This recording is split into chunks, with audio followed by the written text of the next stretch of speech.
Hi everyone, it's Niamh here and welcome to my art journaling channel. Today we're doing a super quick page and it's just using up all my washi tape that I've got in my stash. So this is actually the very last page that I had in my Dina Wakley journal, and I wanted to decorate it in some way, shape or form with lots and lots of colour. But because it is so bulky and so on, I didn't want to put any paint on it. So it's a technique I've done before, but I really love how it turned out in this case.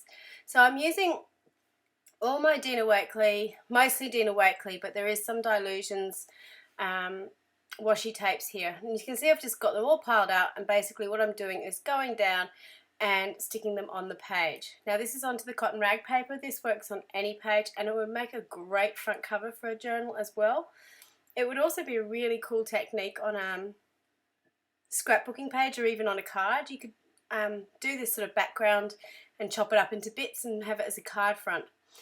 The reason I really love this, particularly on this very last page, is this journal was bulging. So you can see I'm actually cutting the washi tape a little bit larger than it needs to be and tucking it around the edge, and it actually gave it a really nice, neat, finished look when I was done.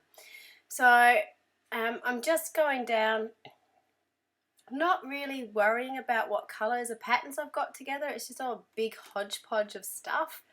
I know that once I've finished, I'm going to go back and add some other little bits of tape in between and going down vertically, just to add a little bit of interest. But pretty much you could do this in any way, shape or form you wanted to.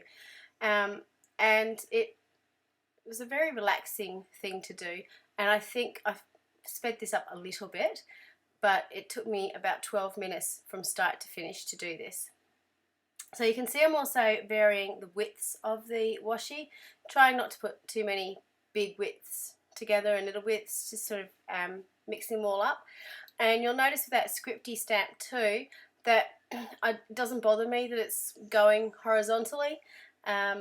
It's just part of the pattern. So as I was getting towards the end, you can see me going back and starting to add some little bit of washi over the top of other washis, so like that little strip of faces.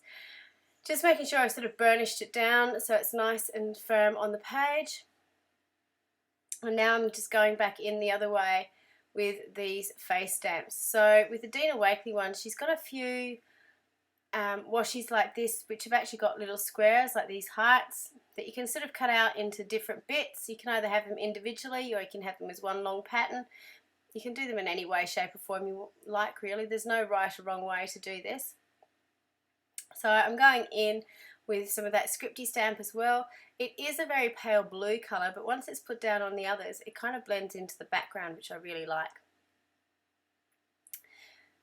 When I was finally finished this, I'm trying here to find one of my favourite washis, which I can't find at the moment, which is a thin one like this one, but it's got, I make my voice strong and my spirit alive, I think. And I love putting that. It's probably going to be one of the first washis I actually finish, because any sort of collage figures or anything that I'm not sure what I want to say, I tend to put that one over the top. So I'm also using some of her Dina Wakley's mixed media tapes, which are pretty much the same thing. They've got a slightly different surface. They're not as glossy as the washis, but they all mix together really well. You can see I've got some, that's the washi I was talking about, the little phrase script thing. I put it on everything. I love it. And the fact that it comes as one complete bit, so you can cut it out, or you can do what I'm doing now and cut it into little pieces so you can sort of rearrange how it all goes. I was going to put in some washi from another company, but I decided in the end I was just going to have sort of mostly Dina Wakley things in here, because in this journal, while I do use lots of other products, there tends to be a lot of Dina Wakley products in here because they're the ones I love to use. So I make no apologies for that. It's not an ad. I'm not sponsored by them in any way, shape or form. It's just I love the colours and I love the bits and pieces that she has. So this piece that you can see me putting on here is a piece out of, again, Dina's Collage Collective book, which is a book full of her artwork that you can cut out and use in any way, shape or form you like. And this piece I love, and it's been sitting in my book. I've cut it out. I used something from the top of the page, but I haven't got around to using this because I couldn't find a perfect place to put it. And as soon as I put it on this, it's like, this is where it belongs. And the fact that it just has the B on it really summed up this whole journal for me, because this journal can be whatever it wanted to be. And my next journal will be whatever I want it to be. So it just really appealed to me and fitted into what I wanted. So as you can see on the other side of this, the pages in the Collage Collective are double-sided, so you can choose which side you're going to use. And because it is quite a hard choice, there's actually two weights of paper there. There's the paperweight, which is what I've just glued in, and there's a cardboard version as well. Or you can be like me and buy 2 copies so you'll actually use it.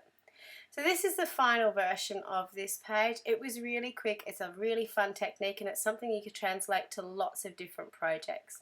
Thank you so much for watching, and until next time, bye for now.